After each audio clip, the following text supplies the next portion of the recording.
Now, chapter 19. The Pharisees and Unwashed Hands.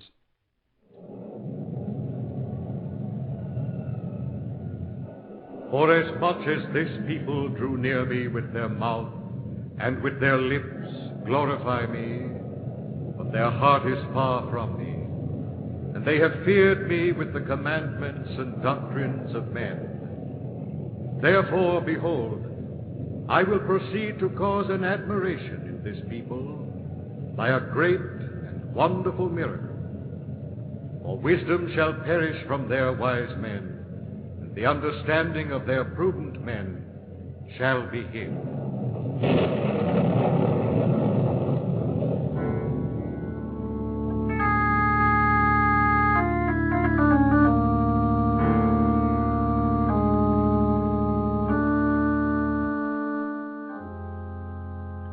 The leaders among the Pharisees and Sadducees received the news of the death of John the Baptist with relief and satisfaction. Now their concern was with Jesus, for the reports about him were most disturbing. Abner, I've just come from Galilee. It is said Jesus fed 5,000 people with a few loaves and fishes, that they tried to make him king. Scribe, you are late. I know all these things. I have myself come from Capernaum, where I saw many turn their backs on him when he defined what was the bread of life. Yes, I heard of it. I did not witness it myself. I was busy elsewhere. I sought out some of the followers of John the Baptist and talked with them. Yes? What will they do now that John is dead? They will turn to Jesus, for many of them feel that he is the one for whom John was the messenger. So they're determined to have their messiahs. And if one dies, they seek another. So it seems. John's fate has in no way halted Jesus. On the contrary. It has intensified his efforts. Yes.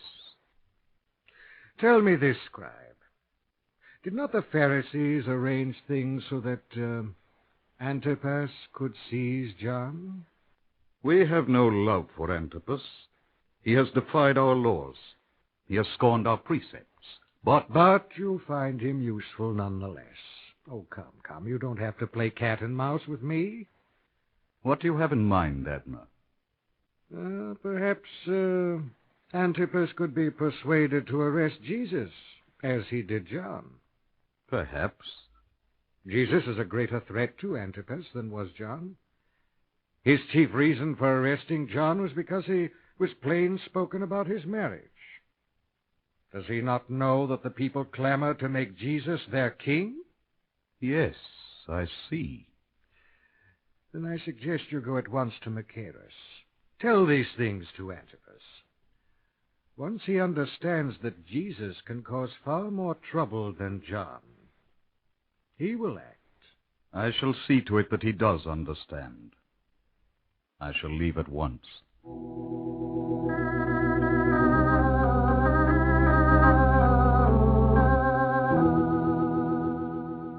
And leaving Abner, the scribe hurried to Machaerus. But Antipas had already heard much about Jesus from his spies and informers, and he was greatly troubled in his mind because of him.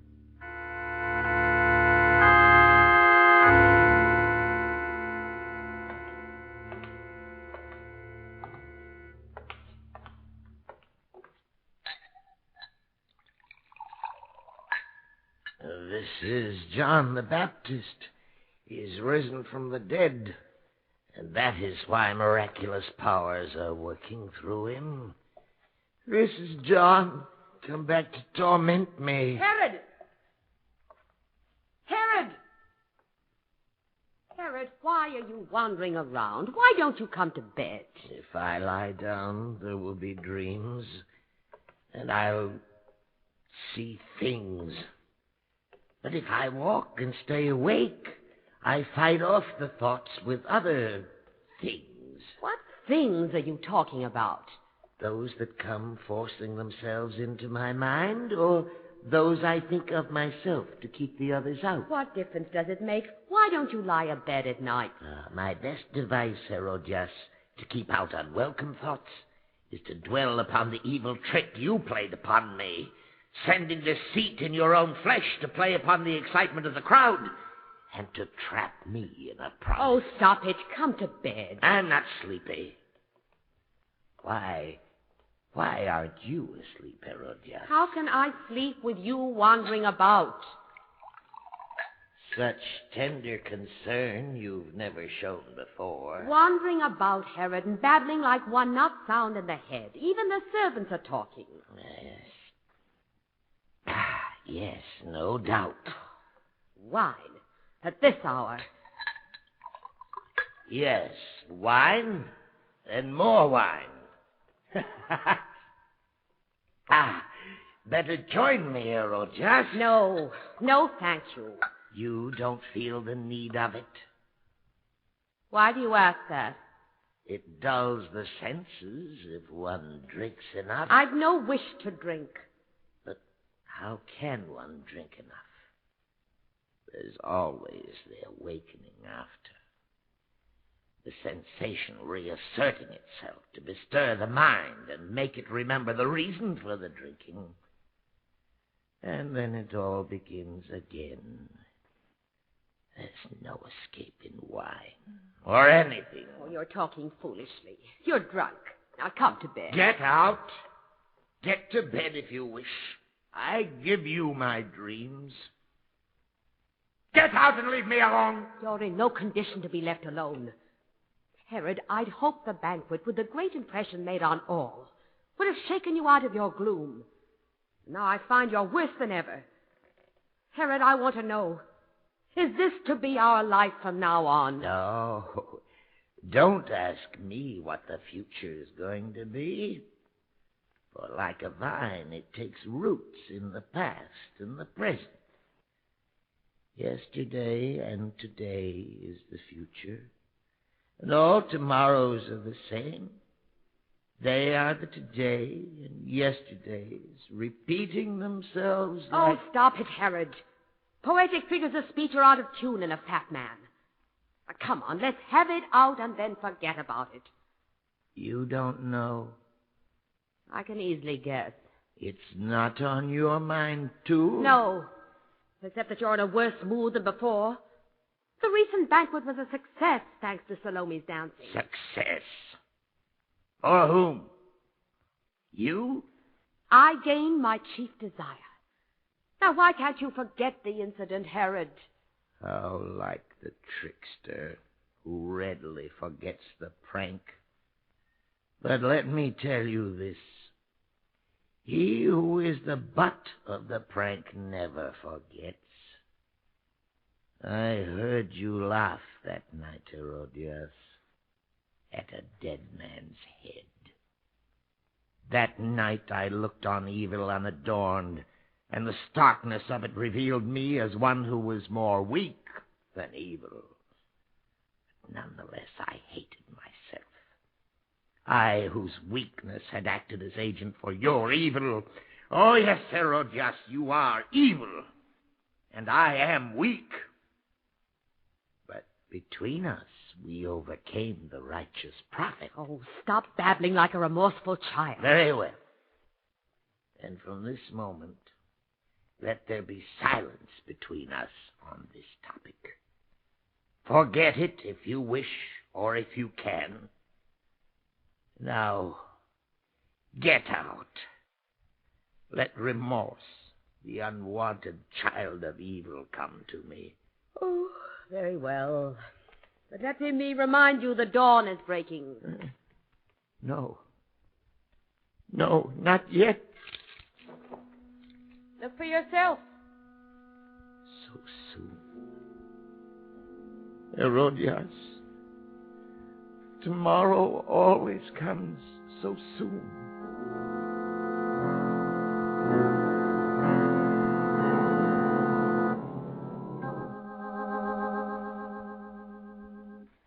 Scribe, you'll find Herod's changed. He's not well. What? We've heard that he was in fine fettle the night of the banquet. Made a very good impression on all those petty chiefs. They were dumbfounded when he offered to give your daughter half a kingdom for her performance. Let me warn you. Don't mention the name of John to him. He's expecting you, but I said nothing about why you're calling. Just that a man from Jerusalem wishes to see him. Herod? Here. By the window. Ah. You're the man from Jerusalem. Yes, Herod. I've just come from the city. Are you a spy for Pilate? Of course not. The high priest sent me. Why? Information has reached us about Jesus, which is of vital concern to you. Jesus? Who is this man? I don't... Of course you've heard of him. The man who, it is said, works miracles and cures people. Yes, yes. Whereas once he worked somewhat quietly and tried to conceal his works, now he's working openly, defiantly. But a few days ago, he put on a demonstration for 5,000 people. What did he do? Using some magic, he made it appear that he took a few loaves of bread and a few fishes and fed the entire multitude. Tell me more about this man. He goes about claiming to cure people of all manner of sickness. He violates the Sabbath. Not care I for your petty rules about the Sabbath. The man cures. He does great works. But, Herod, are you aware of what this crowd of 5,000 wanted to do? They shouted that this man was the prophet and the king. And on the spot, they wanted to make him king. Herod, did you hear? They wanted to make him king. He pays no attention. I see it. I see it all. This is John the Baptist, the man I beheaded. He's risen from the dead. Oh, nonsense, Herod. For over a year we've been hearing fantastic rumors about this Jesus. Herod, you arranged matters very cleverly in the case of John. Perhaps you could do the same in regard to Jesus. Yes, yes, this is John, risen from the dead. And these mighty works show forth themselves. Herod, you can't be serious. I tell you, this is John, come back to torment me. But this is Jesus, born in Nazareth, the son of a carpenter. It is John, risen from the dead. I know it's John. Herodias, I must go and see him. Once I see him, I'll know for sure. Come, you see how he is. Yes. The beheading of John has preyed on his mind. The fools, John. They come to me and want me to put you to death again. The blind fools. They say you're dead, and then they say put him to death. Learned hypocrite of a scribe, tell me, how do you murder a dead man?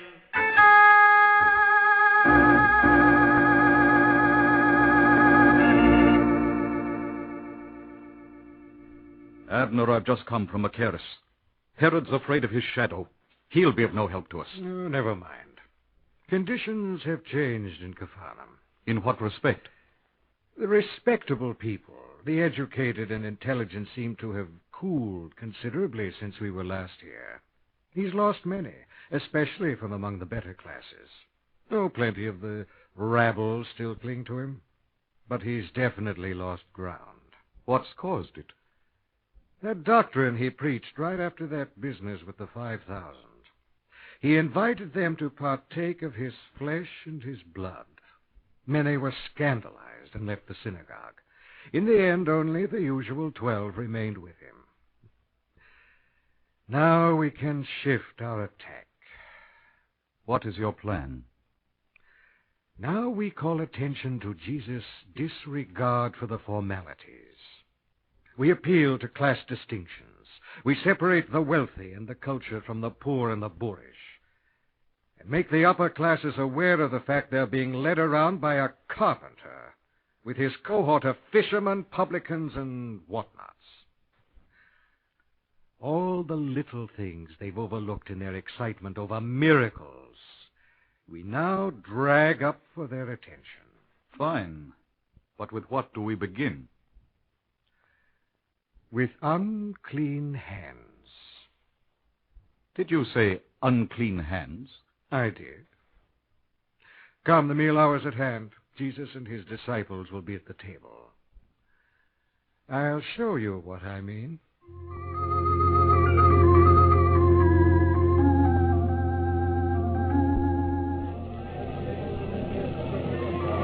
Abner, why are all these people here?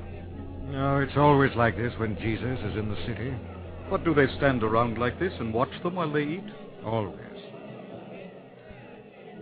You never know when some morsel of wisdom might fall from the lips of their rabbi. Come on, let's work our way to the window. Make way, make way. Just in time. They're starting to eat. So I see. They all have healthy appetites. But, friend, did you notice how thoroughly they washed their hands before partaking of the bread? Why, no, Abner, I didn't notice, but I came late. No doubt they purified themselves and the pots and pans most thoroughly. Rabbi, why do thy disciples transgress the tradition of the ancients? For they do not wash their hands when they take food. Is it not written that when a man come from the market, he first wash his hands? Is it not written that pots and pans and brazen vessels be purified with water? And is it not written... Well did Isaiah prophesy of you hypocrites, as it is written, this people honors me with their lips, but their heart is far from me, and in vain do they worship me, teaching as doctrine the precepts of men. For letting go the commandments of God, you hold fast the traditions of men, the washing of pots and of cups, and many other things you do like these. You slander us. We walk in the tradition.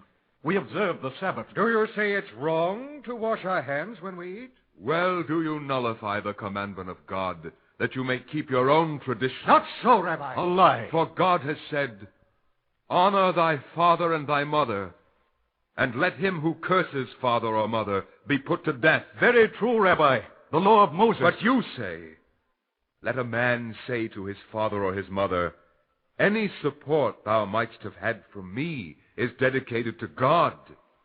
If the son does this, then he is freed from his obligation of supporting his parents, and still returns the property for himself. He does not then honor his father and mother. That is Corban, a gift to God which cannot be put to any other use. So you have made void the commandment of God by your tradition. Hear me, all of you, and understand. There is nothing outside a man that entering into him can defile him. But the things that come out of a man, these are what defile a man. If anyone has ears to hear, let him hear. He's right. No, we eat, we live, we die by tradition. We are hampered by petty rules.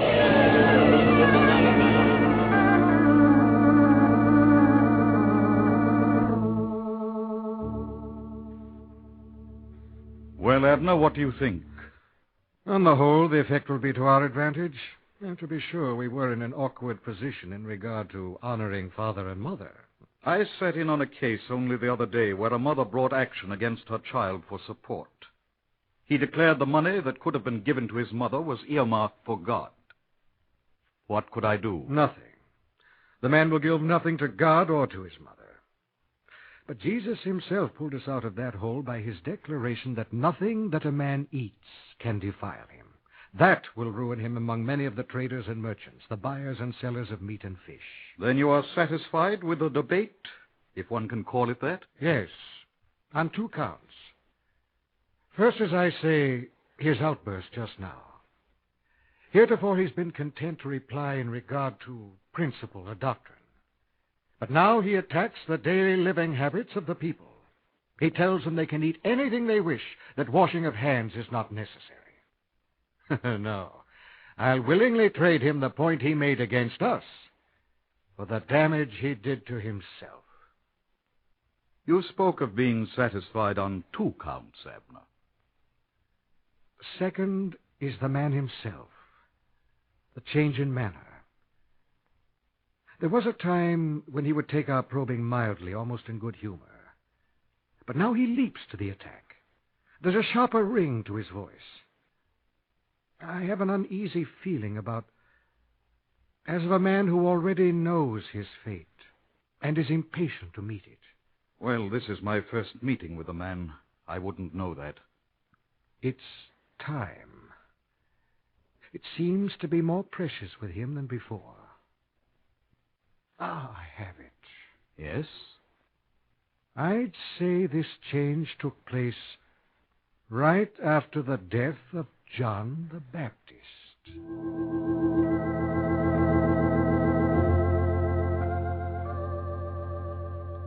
And while the Pharisees and many of the crowd withdrew to ponder at what Jesus had said, he returned to his disciples, and there was murmur among them. The Pharisees have taken offense. They retired in anger. They'll make trouble for us. What's the meaning of this parable? Every plant that my heavenly Father has not planted will be rooted up. Let them alone. Blind guides they are of blind men. But if a blind man guide a blind man, both fall into a pit. But the parable. Explain to us the parable. Are you also even yet without understanding? Do you not realize that whatever enters the mouth passes into the belly and is cast out into the drain? But the things that proceed out of the mouth come from the heart, and it is they that defile a man. For out of the heart come evil thoughts, murders, adulteries, immorality, thefts, false witness, blasphemies. These are things that defile a man. But to eat with unwashed hands does not defile a man.